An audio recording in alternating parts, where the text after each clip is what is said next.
All right, in lesson 16 in module 3, we are talking about the most famous ratio of all. Doesn't that sound exciting? All right, well, that most famous ratio of all, well, we'll get to that in a second. All right, let's take a look at this circle right here, okay? See, right here, this point right here is considered the center. Excuse me, center of the circle. It's right in the middle, right? So there's some terms we need to review. We have radius, okay? And radius is the distance from the center to the outside. From center to outside. Okay. Now, anywhere on the outside, it doesn't really matter where you go. We have right here going to be, okay? But it really, the radius could be anywhere, okay? Any of those points. Not points, segments, okay? Now, we have the, oops, put that back in. Okay. Then what we have is the diameter, okay? And the diameter is the distance across the circle. That's the word across there.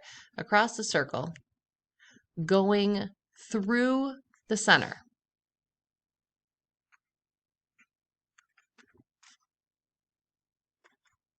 Okay, so when we talk about the diameter actually includes the radius.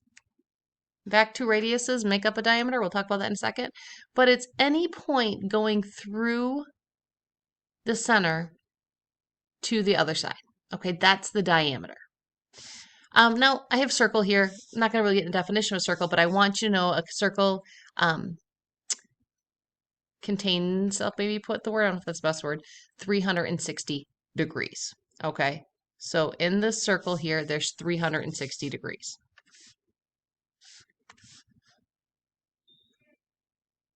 Okay, now circumference. Okay, the circumference is the perimeter of a circle.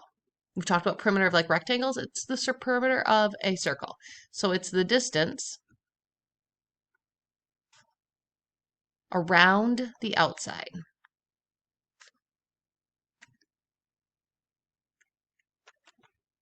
of the circle. And then in parentheses, I'm going to put perimeter of a circle.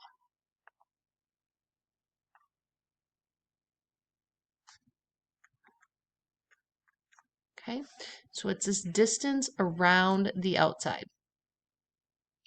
So if we were to measure, oops, all the way around here, okay, way neater than that, that would be the circumference, okay?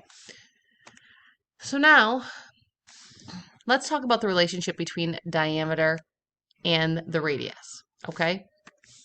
Remember what I said? Let me do blue here. The diameter is made up of two radiuses, right? So what we can say is that the diameter is twice as long as the radius, or we can say it's like double the radius, or we can say 2 times the radius, okay? And that's going to be really important because for this famous ratio that we're going to be figuring out, sometimes you're given the diameter and sometimes you're going to be given the ratio. And you need to make sure that you're using the correct one. So sometimes you might have, to double it or cut it in half, okay? So our most famous ratio of all is represented by a little symbol that looks like that. That is pi, okay? The pi symbol. Okay, that is actually a ratio. It's a famous ratio, and actually it's pretty interesting, history of how they came up with it. And we'll maybe work a little bit on that. But basically, well, let me hold off here, okay? We can say, if I come down here to diameter, right? I'm going to go back to the whole idea of pi here in a second. But diameter equals 2 times the radius. Sorry, I got ahead of myself there. I wanted to write that there for you, okay? But we're going to start talking here about the circumference and how we come up with this number represented by this pi symbol, right? Okay, so we're not actually going to measure the radius and diameter here, just trust me, okay? So let's say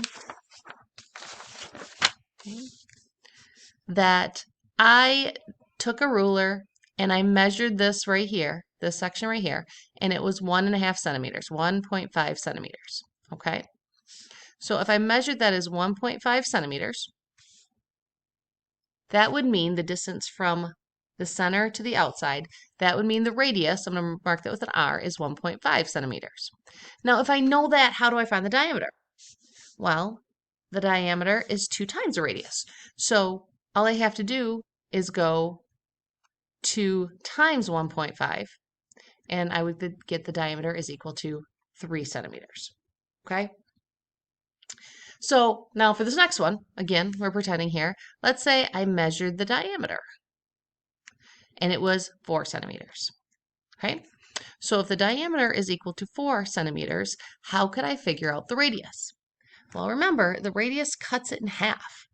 I need 2 of them. So if I take 4 and divide it by 2, that would mean the radius is 2 centimeters.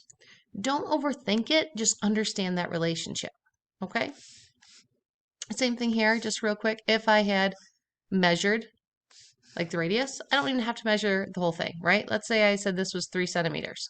That would mean the radius is 3 centimeters, but the diameter, we double it. It's 6 centimeters, okay? And again, it's important to understand that relationship as we move forward. And we're going to start talking about pi and that ratio and how we can use our perimeter, our circumference, our diameter, and our radius to solve problems involving circles.